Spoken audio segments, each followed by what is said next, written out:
Herb. Herb is a plant.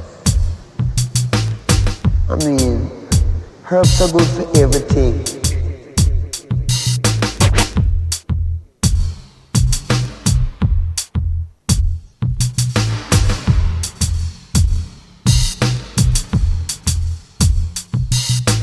Herb. Welcome to Eugene Cannabis TV. You got your host DanK, and we're at episode 711, and we have a special guest tonight. We have Mark Miller. Appreciate it coming all the way down from the big city, I think. Yeah, thank you, Dan. Yeah. Mark, I've known Mark, well, I didn't know him back in the day when I admired what he was doing. Let's put it that way, which was kind of interesting.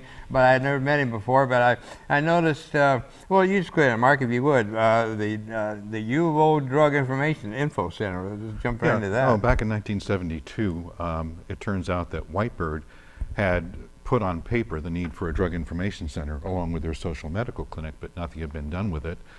At that point, I had been working with a doctor at Sacred Heart Hospital, Fay Mines, the medical librarian, so that we could produce an overdose manual for a number of situations that were being seen in local hospitals. The current manuals weren't up to date.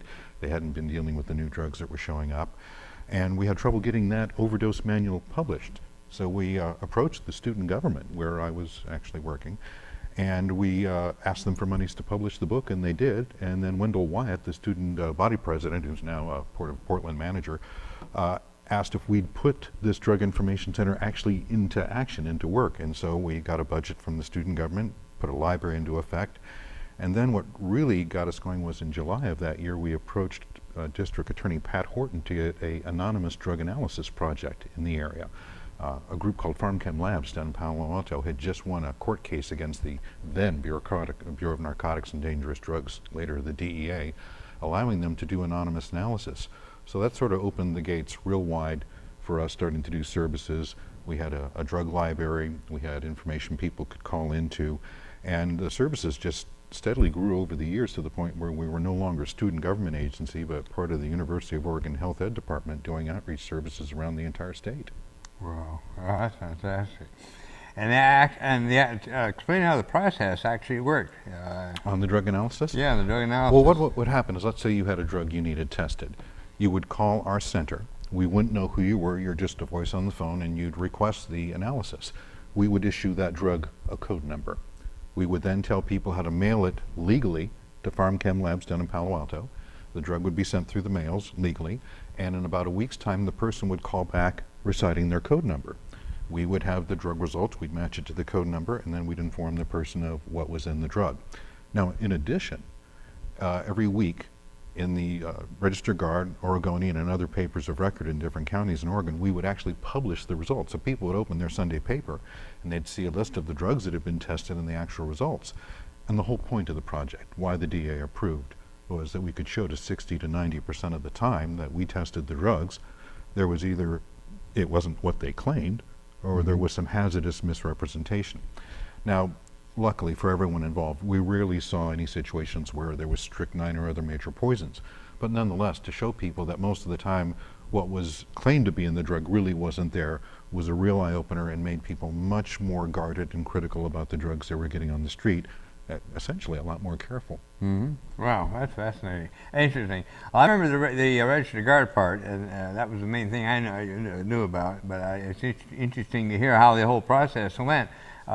It's just mind-boggling, especially back in to remind you back, this is the early 70s we're talking. 70s and the 80s. Yeah. You know, the crazy thing, what we really didn't expect, we knew that a number of young people, young adults, were going to be calling in to get their drugs analyzed. What we never expected was so many senior citizens started calling in to get their drugs analyzed, and you're going, well, what's that all about? It turns out, and it still happens today, as back then, a number of seniors go to Mexico in the belief that they can get drugs that aren't available in the U.S. Now, it turns out every time we tested them, and by the time this was through, more than half the project was elderly people calling with their prescription drugs. They were drugs that were available in the United States, but doctors wouldn't prescribe them for lengthy periods of time because of the strong side effects and the fact that seniors tolerate drugs less well than middle-aged adults. So there were more problems we were going to see in terms of adverse reactions and drug interactions. So we wound up serving a diverse population, much more diverse than we ever expected. So there were young people testing their street drugs. There were middle-aged adults sometimes calling in, worrying, what they had found in some location or other, whether it was an illegal drug. And we were always surprised because so many times parents thought they had found marijuana in their kid's room. It was something else. That was always a shock too. And then seniors. So the Drug Analysis Project made us infamous, but it was by no means our only service. It's just what most people knew us by. Okay. Yeah. Well, so what happened? What happened to it? Well, it was in effect for about 15 years, and it was going great guns. As I said, we got so big and provided so many services, they realized there was some liability. So instead of being a student government agency, they brought us into the health ed department, and then they mandated certain procedures. We couldn't counsel, we couldn't advise, we were not to act as doctors or pharmacists, which is a very good thing because it established our credibility. We could only provide factual information and put it into a health context. For example, teaching people the 7 basic drug safety rules that you ask whenever you go to the doctor, the drugstore, the supermarket. And we found out that 90% of the time the people were being hurt by any type of drug, legal or illegal, is when they failed to evaluate or obey 1 or more of those 7 rules. And they weren't terribly complex, so we were able to teach them for quite a few years. And this is what got us also extraordinarily popular. We went into all the Health 150 and 250 classes, which were required to graduate. So each year we were having several thousand students there. The Junior League of Eugene approached us and thought that this was a very good, innovative way of treating people like responsible adults who had to learn to make decisions instead of lecturing them and moralizing them. So we trained them to go into the 5th and 6th grade schools all around Eugene for 10 years, teaching the basic drug safety rules. And then we were approached by of all people, the police departments in this state. They were looking to have greater credibility when they walked into the classroom. And so we said, you start out by talking about where people are actually being hurt. There are far more casualties with prescription drugs, over-the-counter drugs, alcohol, nicotine, and caffeine than illegal drugs. It's not commonly known, but it's quite true. You're more likely to be hurt by legal situations than illegal, not because the drugs are inherently good or bad compared to each other, but just more people use these drugs. There's very little education on them. People don't know what to ask their doctors. They're never taught, so a lot of mistakes get made. And we were also out at the Oregon Country Fair. So we kept having larger and larger audiences. We even wound up teaching the Coast Guard because they had so many alcohol situations they had to deal with out in boating. And so by the time things finally started going wrong for us, we were serving more than 100,000 people a year. What happened, what went wrong was Nancy Reagan. The Reagan administration came in, and it turns out that Nancy Reagan was having a hard time really being relatable to the public, and so her staff came up with the Just Say No campaign. And it got implemented nationwide to the point where they started mandating that all agencies, educational and treatment, had to start claiming that marijuana was the same as heroin, no distinction. We had to draw the line there and say we are required to document what we say. We're not allowed to do anything else. And so we would go there and cite the facts on marijuana. We did not adopt the party line that was being required. So the federal government, which distributed all the monies to the state, which then filtered down to agencies like ours, mandated that anybody who didn't walk in and lecture kids that marijuana was the same as heroin would be defunded. There was also a huge purge in this state of all alcohol and drug treatment counselors. They were literally brought in interviews, and if they didn't agree to start saying marijuana was the same as heroin, they were fired. Wow. And so even though our program had won awards as a national replicable program, could be taken to other states and have a great impact in reducing casualties, harm and death, everybody was defunded that wouldn't say marijuana was the same as heroin. We drew the line there, and so the agency was defunded, and we ended services in 1986. Wow. Well, yep. The Republicans, there you go, did it again, folks. Wow. That's amazing. Wow. And then now we evolved into the opioid right. crisis. Now, I will say one thing. We didn't end our educational services because a group called Mamas, Mothers Against Misuse and Abuse, Sandy Burbank, who's very famous in the state as a political activist, had brought us into the Dalles for training. It was very well received. This is where they were centered. And so they started up the Mamas group, which is still existing today, still providing a large number of services, and they carried on the Drug Information Center's publications. We continued our speaking services and going around the state. But we've never had the ability to get in and truly impact a lot of things we want, including the current opiate overdose situation, which is just a continuation of this huge drug technology that keeps growing by larger and larger bounds, and we don't teach anything about it. It's like having driver education, millions of cars, and no driver ed. We're going to have a lot of silly, almost stupid accidents. So right now with opiates, the opiate overdose situation is incredible. 130 people are dying every day. We have more than 47,000 dying each year. It's exceeding the number of traffic accidents because we made these drugs massively available. They are anywhere from 50 to 80 times more powerful than the current opiates that are available. And even though the manufacturers claim they were not subject to diversion and couldn't be used in an abusable way, of course they could. And in fact, it appears that a number of these companies are being taken to court for knowingly having produced huge quantities and then distributing them in a number of areas, especially the rural Midwest and East Coast, to the point where just entire communities have been devastated on a scale that didn't even approach methamphetamine. Wow. Wow. Wow, that's amazing. And yet they can make and they can manufacture the methamphetamine, but the other has to be imported, and they still do. Well, there's a number of other stimulants that can start mimicking the effects. Adderall is out there a lot. We simply have a situation where we have allowed an entire technology to grow in a vast way. We haven't taught anybody how to use it, and now they're pricing drugs out of people's ability to afford them. I can honestly say that to any citizen, you are pretty much on your own these days. There's very little education on the drugs. There's very little government regulation. Drug companies hold sway in Washington. They play many, many games to falsify their data and to keep drugs on the market that would have otherwise become generic and possibly cost less. It's a cutthroat situation with consumers very much in the middle and very much being hurt. And it's actually much worse today than when we left our services in 1986. I mean, think about it. We're losing at least 750,000 dead each year from our drug use situations, prescription, over-the-counter, and it's as if we're completely complacent with it. We almost accept it as if this is the way it has to be, and it doesn't. Wow. Wow, that is sobering. And then the fentanyl, that's just, oh my God. It's much, much stronger than morphine or heroin. Heroin's about 3 times stronger than morphine, and fentanyl is, depending on which expert you talk to, 50, 80, 100 times more powerful than morphine. It was allowed to be produced in very large quantities and distributed massively, and many, many patients are getting addicted now. The new guidelines for using the opiates is you may use them in moderate to serious pain situations for 4 to 7 days, no more than 10 days. And if you're having constant use for 2 to 3 weeks, we can pretty much indicate that you're going to have a major dependency on those drugs. You cannot play around with these. They're much more powerful than they used to be. And fentanyl is effective at much lower doses than the other opiates. So it's vastly more powerful. And a great deal of it has been diverted onto the streets, and it is so much more powerful than heroin that people just simply OD, and they've been finding, individuals just literally with the needles in their arms passed out dead. Geez.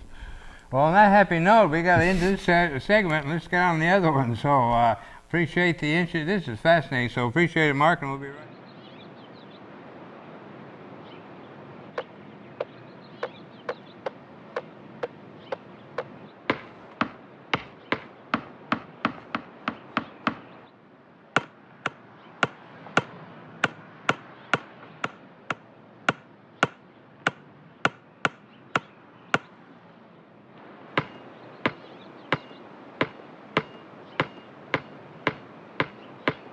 Welcome back to the second half of the Eugene Cannabis TV show, episode 711, with our friend Mark Miller, all the way from down the big city up Portland way. And we're talking about the U of O Drug Info Center. That was an incredible service. That was, what'd you say, how many years? 1972 through 1985. Yeah. So, wow, that's a little bit longer than HempFest even. But anyway, so and as we were shutting down, yeah, we were talking about the fentanyl and how bad that is. Something that I didn't even realize is that it, what did you say, fentanyl will actually get you higher with a smaller dosage? Well, it produces effects at lower doses than other opiates, and so it's much more potent, and people who think they're experienced with other opiates are usually in for a very rude shock. When I had my medical problems, I ended up on Oxycontin, small dosage, for a short period of time because of pain. The biggest problem I had with Oxycontin, diarrhea. I mean, constipation. Yes. And I thought, man, I'm going to take a lot of pain before I'm going to start on this stuff. I can't even imagine because it's already bad. Yeah. So we won't get into that anymore. But anyway, so. No, one of the common side effects of opiates is that there's going to be constipation. In fact, they now have drugs for that, for the side effect of the other drug you're taking, and we get into a little bit of an issue there. Yeah, I can only imagine. Wow. So anyway, so we wanted to talk about the Oregon Country Fair, and so it's coming up, 50th anniversary actually. Yeah, we have not had a booth there since 1986, but we did start having one in 1972 when it was still called the Renaissance Fair, and they had just moved out to the site in Veneta. What we did is we opened up a booth and we provided information, and we brought our drug library out so that people could come up and ask questions. And about 1974, Gary Menzer produced the psilocybin mushroom guide. And psilocybin mushrooms were becoming the rage. Everybody was interested in them. And Gary Menzer had an argument with his publisher, and there was a lot of disagreements. And so he asked us to hold on to the 8x10 color pictures of the mushrooms that had been in his book while this issue got resolved. And so we had them on a huge board at the Drug Info Center, and we brought them out to the Oregon Country Fair and displayed them. Oh my goodness, things went wild. We also had a drug board, which was an issue of some contention with the fair staff. People would walk by, because we couldn't do analysis at the fair, and would claim that there was this drug or that drug, either it had good effects or bad effects, or watch out for this or that, and we would put it up on the board. And the fair staff was a little worried about that. They thought it might be promoting drugs, and we reminded them that if the district attorney could handle drug analysis and the benefits, perhaps they could too. And so, yes, there was always concerns about this, and in fact, in later years, there's been a lot of threats to the fair if they perceive any drug use. So, you know, we do appreciate what's being said here. But as people would walk by, they'd go, "Where can I get it? Where can I get it?" And we would answer everything but where. In other words, we'd give them all the information they needed, but we couldn't say where it was, and nor were we going to if we knew. So we eventually put that on the back of our t-shirts, everything but where, and it got to be known as the common phrase, everything but where at the fair. We, of course, don't have the booth since 1986, and it was on an unstable part of the bank of the Long Tom River. So they've sort of walled it off and have put a sculpture there that looks like, Wally, you've got to talk to the beaver or something about, because it looks a little weird. So we're producing a t-shirt for the 50th anniversary of the fair, even though we haven't been there in a while. And we're going to say, once upon a time, anything but where, and I'm probably going to go take one of those t-shirts and stick it on the old site. They'll probably get stolen and we'll replace it, but just as a reminder that that was once at the fair. Now, when we were there in that figure 8 in the upper right-hand side, that was still a new part of the fair at that point. And there weren't many booths that were lit, so we had a Drug Info Center sign that was up in the booth, and we had candles lighting it up. And so people would be walking through this very dark part of the fair, and all of a sudden they'd turn a corner, and there's the DIC booth, and the candles lit, and the library's all lit up, and they'd, oh, cool, well, now we know where we are. So that was always amazing. And the fair is, of course, it's a unique worldwide event. There's nothing quite like it. You walk in, and the first problem you have is your face hurts from smiling so much. And the people are so wonderful and so caring and so loving. It's just a complete change from anything you're used to. And it's just a very unique spirit. We were always very well supported there, had very good times. We had 2 individuals who used to play hammer dulcimers, a husband and wife team from Seattle. They would come down, set up right in front of the booth, and start playing the most incredible tunes. Never mind, hammer dulcimers are a fine instrument. And huge crowds would gather, and they would wind up blocking the pathways and everything. But there's just so many good memories of the fair. It's just, I think, one of the more positive events anywhere on the planet, and it brings people from all over the world. It's very So are you going now as a visitor, or are you it turns out I actually work on one of the security squads these days. About 7 years ago, I found a way to finally come back to the fair because since we were no longer part of the University of Oregon, and the U of O is the one who contracted for the fair booth, once the U of O Center went away, I couldn't get a booth any longer.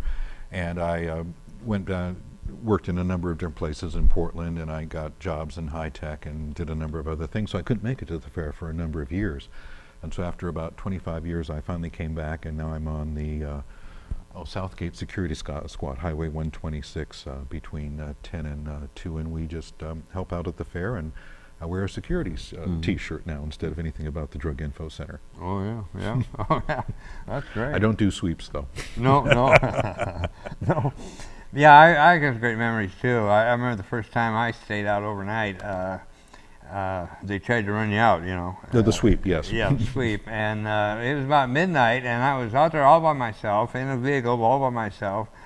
And I had a great idea that they're not going to get me to move, because when they came up, I said, oh, yeah, well, I'd like to, but man, I've been drinking, and I don't really, oh, that's all right, you just stay right there. You're all right, just stay right there. So I just spent the whole night right there. But anyway, the funniest thing was that about midnight, I looked up, and I knew I wasn't that messed up, but there were two people that had the, what do you call those things where you break them? Oh, the brake light, yeah. Yeah. They had those on their body with arms, and so it was like walking stick figures, you know. Man, I'm telling you, you look out in the middle, and it's dark as, I mean, it's absolutely dark out there, you know. And all of a sudden you see these two stick figures walking across the field. I'm thinking, man, I know I'm not that messed up. This is, wow, what a trip. Well, the opening of Chillamella has always been fascinating because at night, you know, the public isn't there at night to see the craftspeople coming out, greeting each other, have known each other for years, and going out and doing their light shows and dancing and of course the music. The music at the fair is unsurpassed at all the different stages. People come from around the world to play, and of course the fair actually hires strolling minstrels to walk through the fair playing music for everyone. And then we've got what's left of the Karamazov brothers coming through with the old Chumley Orchestra, as I still call it, but I think they have a different name now, the Fair Orchestra coming through. But the other thing that's always amazed me about the fair is the safety that's there for people, for children, for women. This is a place where you're supported. I've always admired a tactic by the women of going bare-chested and painting their breasts to get men over this sensationalism that occurs. When we were at the fair, the first year we'd watch cowboys or straights come in, and they'd be taking pictures of the undressed women, even in with their body paint. And by the second or third year, their wives are coming with them, and they're no longer taking pictures. And by the fourth or fifth year, the wife herself is now in the body paint like all the other women. And it's just great, so men can get over their fixation, and you've seen this before, and move on. And so even though the fair has had very minor issues, for the most part, it's how safe and how supported people feel out there. It's really special. Oh yeah. Yeah, the community village, you know, a lot of friends that done quite a bit of community village, and that's always been a real a gym, so to speak. It's just an amalgamation of all the different community education efforts. You walk in there and you're just sort of ensconced with all what's in front of you there. The entire fair has always been about alternatives. You know, when I would describe the old name, the Renaissance Fair, people would start getting the idea it was like something out of medieval times or knighthood, and I go, no, it's Renaissance of thought. It's the new ways of thinking, you know, being supported, you know, supporting the planet, recycling, doing the things that need to be done to make a difference while we still have the time left. Yeah. I've been to the other kind of events you talk about, where people dress up down with to San swords and all Francisco, that. yeah. And I really enjoyed that. My wife had said, she said, I was always amazed. She said, everybody was armed, and yet I felt so safe. Oh yeah, with swords and daggers. Another thing that tickled me was you'd see a poster for an event coming up, and then you want to take a note, and then nobody has a pen. Yeah. Or, what time is it? Nobody knows. Oh, and the other thing is the costuming out there. One year there was just women wearing these incredible fairy wings and walking around in groups, so it was flocks of fairies everywhere. And it was just, and the costuming, and sometimes people have come through in stilts with some of the cyberpunk stuff. It's just entertainment on a scale that can't be imagined till you go there. And so all we can say, and this is a plug for the fair, get your tickets early, be there. And this is the 50th anniversary. I think perhaps one of the things that impresses me the most is how this has become intergenerational. When the fair first started, none of us knew whether it would keep lasting and become something that would be, going on. And now we're at our 50th year. I can look at 3 generations that have been at the fair, and kids have grown up knowing just that. And I think that's really quite incredible. And to Eugene's credit that we do that here. It's not done anywhere else. Oh, yeah. Yeah, I tell people, Country Fair, it's like Saturday Market on steroids, Well, there's a good description, and a lot bigger area, too. Yes. Yeah, it's quite an experience, all right. And they don't have any drug problems that they were either now, or are they? What do you think? Well, I'm not in a position to speak about Okay, that. that's We true. talked to Whitebird about that. That's true. But they have the situation usually well under control. They're very supportive. The issues of drug usage at the fair have always been contentious in terms of the licensing of the fair and being allowed. Various district attorneys and police agencies issuing threats.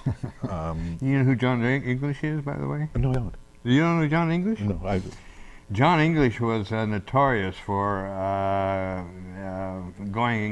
saying that it was a whole drug scene. He would stand out at Condi's Hemp Fest with signs saying criminals, all in one. Anyway, badmouth the whole event, saying it was all about drugs and. let's put it this way. He was something else. It's not who was right or wrong in any of this.